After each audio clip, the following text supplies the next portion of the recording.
Salut à tous, on se retrouve dans cette vidéo pour parler de quelques jeux qui lanceront leur campagne de financement participatif à plus ou moins courte échéance. Alors pour la plupart on a encore très peu d'infos, donc vous attendez pas à des descriptions détaillées des différents jeux, mais cela permet au moins de mettre un petit follow sur le jeu pour ne pas passer à côté le jour où celui-ci sera en accès anticipé. Voilà, comme ça vous avez un bref aperçu en tout cas des jeux que moi me tentent, que j'ai mis dans ma liste de follow, et que je ne manquerai pas de vous présenter plus en détail quand on aura plus d'informations.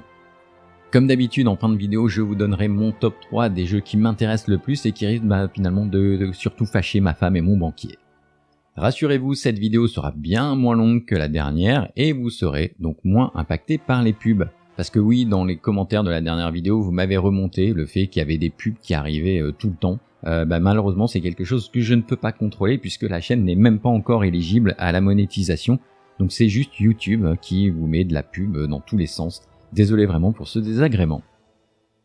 Allez, on commence tout de suite avec le premier jeu qui est développé par Thomas Hollek, à qui l'on doit SETI ou encore Galileo Galilei, en collaboration avec Awaken Realms.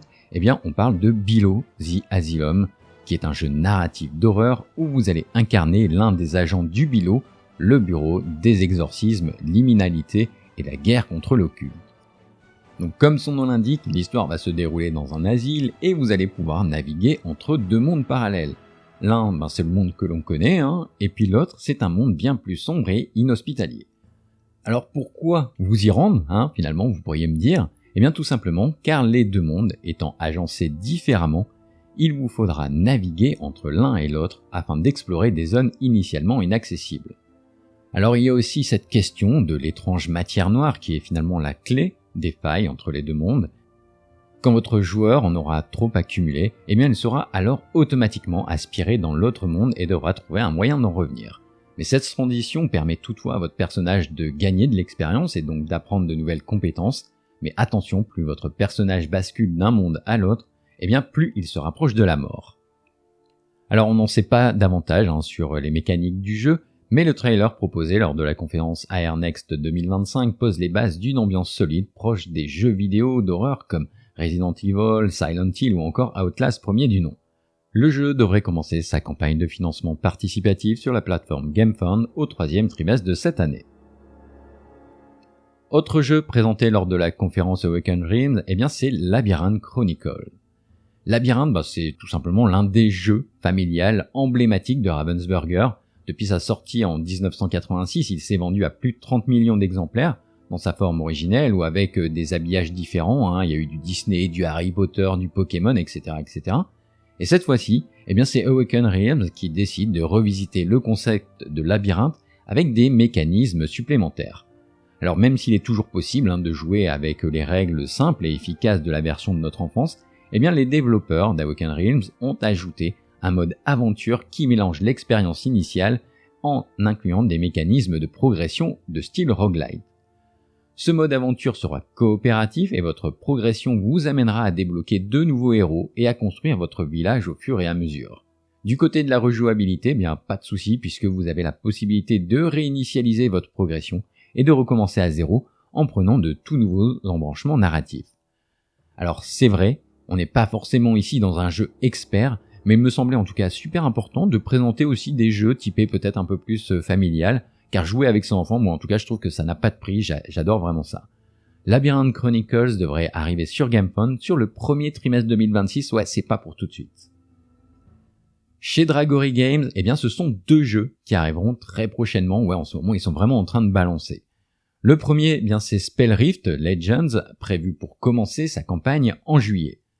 Dans Spellrift Legends, vous allez incarner les héros mythiques des différentes mythologies dans le jeu d'aventure coopératif de 1 à 5 joueurs. Au programme Hercule, le roi Arthur ou encore Brunhild, avec qui vous devrez stopper l'invasion des monstres du vide en fermant les déchirures du vide qui existent entre nos deux mondes et qui permettent donc de les traverser. Le jeu devrait proposer des parties uniques avec un système de génération aléatoire tandis qu'une campagne sera disponible via une extension. Avec un lancement imminent, on devrait en apprendre un peu plus très prochainement. Le second jeu se déroule quant à lui dans un tout autre univers. Ronin's Revenge vous propose de prendre le contrôle d'un Ronin, sorte de mercenaire en quête d'aventure dans le Japon féodal, dans un jeu de plateau reprenant le concept des Souls-like. Alors si vous n'êtes pas familier avec ce terme, sachez tout simplement qu'un Souls, eh bien c'est un genre de jeu qui a été popularisé par les développeurs de From Software. Ce sont des jeux exigeants qui intègrent une mécanique de die, learn and retry. Les équipes de Dragory Games nous promettent un jeu basé donc sur le skill et non pas sur la réussite ou non d'un lancer de dés aléatoire. Il faudra savoir gérer de manière intelligente vos esquives roulades, votre endurance et votre stock de potions. La mort n'est pas une fin en soi, parce que si vous connaissez le mécanique de Souls-like, en fait, ce n'est qu'un passage presque, on va dire, obligatoire pour apprendre les patterns du boss qui vous aura fait périr. Comme dans tout bon Souls-like, chaque arme du jeu proposera son propre moveset, à vous de choisir en fonction de vos préférences, et vous pourrez aussi faire progresser votre personnage grâce aux âmes récoltées en tuant des ennemis. Dans Ronin's Revenge, eh bien, vous allez pouvoir explorer le monde comme bon vous semble, ici point d'exploration linéaire. Les développeurs annoncent une campagne d'environ 70 heures. Bon, en tout cas, j'ai vraiment hâte de voir cela en action, voir comment ils ont réussi à retranscrire la satisfaction que l'on a de battre un boss dans un Souls. La campagne participative commencera normalement en octobre de cette année. Bloodwork est un RPG Dark Fantasy de 1 à 4 joueurs qui sera normalement disponible en français. Vous incarnerez un mercenaire qui vient d'être engagé pour défendre la ville portuaire de Westarch, à une lettre près on était dans du Diablo, contre une horde de pillards, mais ce n'est que le début de votre aventure. Le monde aux alentours regorge d'opportunités pour un mercenaire comme vous de faire son beurre. Le cœur du jeu réside dans ces combats avec un système d'initiative contrôlé par l'IA des ennemis et des stratégies qui devront être minutieusement menées afin de battre le boss et ses sbires. L'issue du combat déterminera aussi les loots que vous récupérerez. Si vous tuez le boss en premier, eh bien ces larbins vont tout simplement s'enfuir en prenant peur, en portant par la même occasion le butin. Si vous décidez d'éliminer tous les sbires avant le boss, eh bien cela pourrait prendre un peu plus de temps que prévu, et le boss pourrait donc rentrer dans un état de rage difficilement contrôlable. Finalement, ça sera à vous de gérer un peu le pour et le contre. Et si le loot ne vous convient pas, eh bien vous pourrez toujours l'échanger contre d'autres ressources vous permettant de fabriquer par vous-même votre équipement. Bloodwork proposera une campagne divisée en chapitres avec son lot de quêtes principales et annexes, avec une grosse promesse de rejouabilité. Du côté de la progression de vos personnages, ceux-ci auront une classe de base et pourront évoluer vers des classes avancées au fur et à mesure de leur progression. Le tout est servi par des artworks et des miniatures que je trouve de toute beauté. La campagne de financement participatif pour Bloodwork devrait commencer le 16 septembre prochain, la date de livraison finale étant estimée pour sa part à la fin de l'année 2026. Machina Arcana Vivarium est la troisième extension de la saga Machina Arcana, initialement lancée sur Kickstarter et qui en est déjà à sa troisième édition. À chaque nouvelle édition, le jeu s'était doté d'une extension, mais surtout d'une refonte de ses règles. Le jeu en avait vraiment besoin à son tout début. Alors pour ceux qui ne connaissent pas le jeu, Machina Arcana c'est un jeu d'horreur dans un univers steampunk de 1 à 4 joueurs, dans lequel vous incarnez des explorateurs assez fous pour se mesurer aux forces du chaos. Alors que le jeu de base fournit déjà de contenu, eh bien Vivarium va proposer un nombre incroyable d'explorateurs supplémentaires aux capacités diverses et variées. Ce sont en effet pas moins de 28 personnages supplémentaires qui seront jouables en plus avec cette extension. Les maps vont inclure des modifications aussi de terrain dans le temps, apportant encore plus d'événements imprévisibles. Le jeu va aussi se doter d'une toute nouvelle manière d'aborder les chapitres du jeu avec cette fois-ci un livret à la place du tas de cartes. Il y aura de tout nouveaux monstres, de tout nouveaux objets, armes, consommables, artefacts et outils, de nouveaux événements, etc., etc. Bref, il va encore avoir plus de choses. Cette version arrive avec un tout nouveau set de règles qui sont déjà disponibles, c'est la version 3.5, avec de nouvelles mécaniques comme par exemple un timer pour passer d'un chapitre à l'autre. Le jeu de base est requis pour jouer à cette extension, mais ne vous inquiétez pas, une réédition de la boîte de base et des deux premières extensions est prévue dans cette campagne de financement, prévue pour le 24 juin, et le tout en français. Si jamais vous souhaitez voir une partie du jeu, eh bien il y a Etrigain, que vous devez connaître, qui en a mis une sur sa chaîne, donc n'hésitez pas à aller regarder ça, je mets le lien en description de la vidéo. Autre extension de cette sélection, eh bien c'est The Isopharian Guard Veilward, qui est un RPG narratif dans un open world jouable à 1 ou 2 joueurs.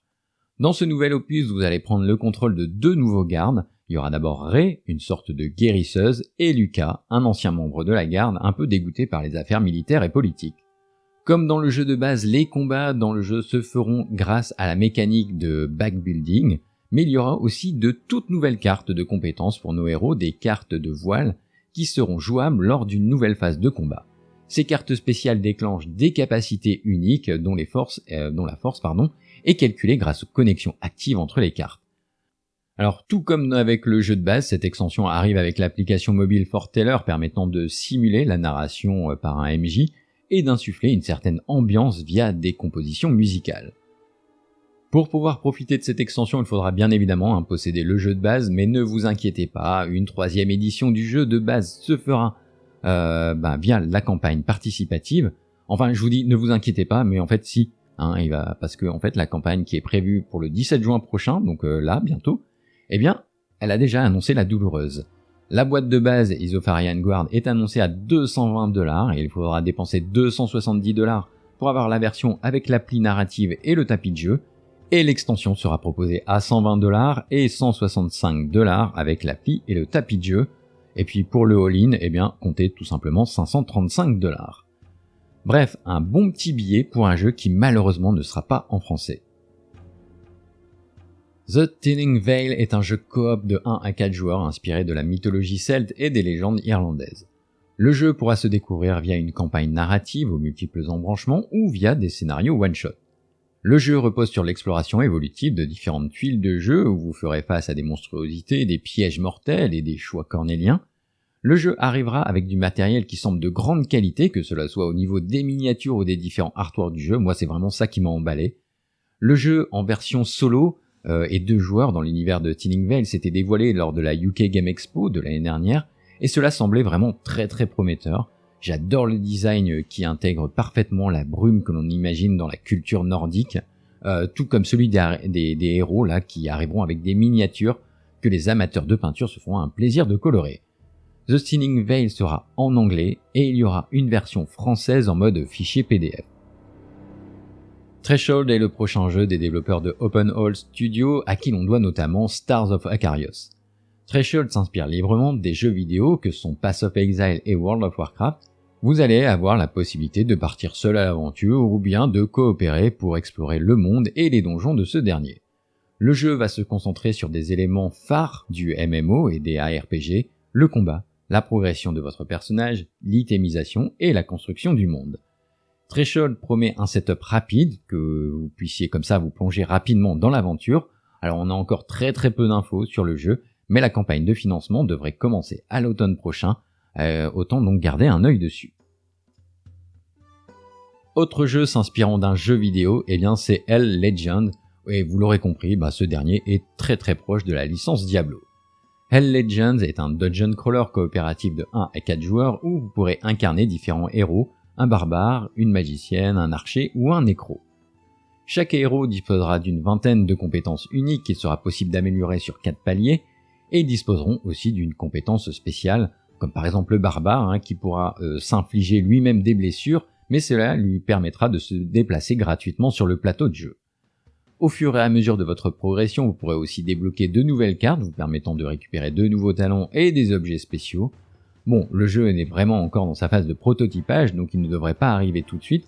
Il y a eu quelques vidéos de gameplay du proto qui tournent sur YouTube, mais uniquement en allemand. Le concepteur du jeu a toutefois indiqué que les chaînes anglaises, des chaînes YouTube anglaises devraient très prochainement recevoir une version du prototype dans la langue de Shakespeare. Peu avant le démarrage de la campagne de financement, ça sera un peu plus simple pour comprendre un peu tout le bazar. Et on termine cette petite sélection avec un petit cocorico avec Champions of Rokugan, qui est le prochain jeu coopératif 1 à 5 joueurs des Français de Monolith Board Games, qui se déroule dans l'univers des légendes des 5 anneaux. Alors l'histoire de Rokugan se situe au moment de la guerre des clans, alors qu'il n'y a plus d'empereur, chaque clan essaye de se mettre en avant pour briguer cette place vacante. Alors même si Rokugan est un jeu coopératif, le joueur qui aura fait briller le plus son clan bénéficiera d'un bonus lors de la prochaine mission. Le jeu se base sur un système de points d'action qu'il faudra dépenser pour effectuer différentes actions comme se déplacer avec des mouvements plus ou moins coûteux, engager le combat au corps à corps ou à distance, se soigner, interagir avec un élément, etc.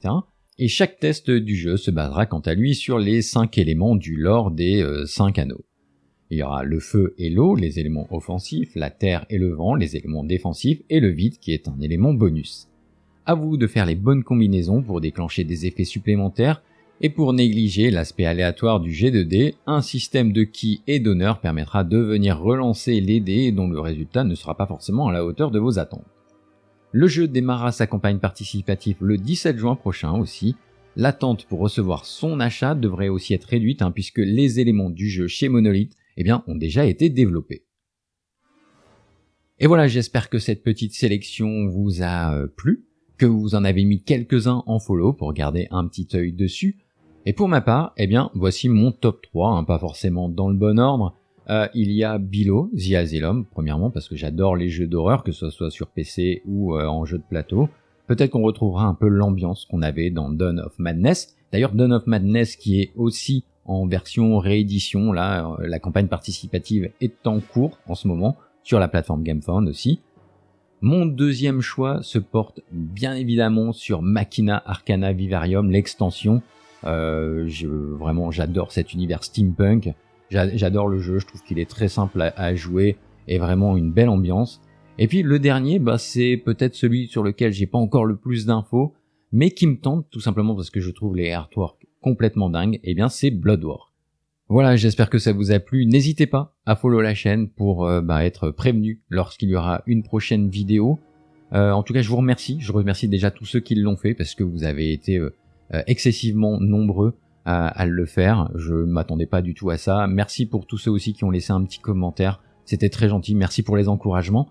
Et puis, je vous dis à la prochaine vidéo. Ciao, ciao.